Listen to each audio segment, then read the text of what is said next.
Dogodovštine iz Vilinskog kraja sad ispričati valja. Djeco, poslušajmo priču za dobro jutro. Svakog jutra pričica jedna da bi djeca bila sretna. Čitavanje Ana Bilić-Udovičić.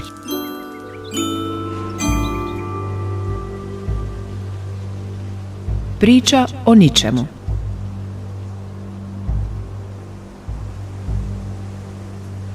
Priča o ničemu bila je tako naporna priča.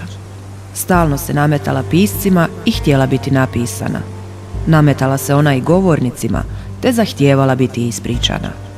Ona je mogla ovo, ona je mogla ono. Zapravo nije mogla ni ovo ni ono, nije mogla ništa. Mogla je zapravo biti priča o ničemu, svačemu pomalo, ničemu konkretno. Zato je u stvari i bila priča o ničemu. Jer priča o ničemu nije imala ništa što bi imala prava priča. Nije imala ni početak, sredinu, ni kraj. Baš ništa što bi je činilo pričom. A tako je bila dosadna, tako uporna. Stalno je visila na vrhu pera nekog pisca.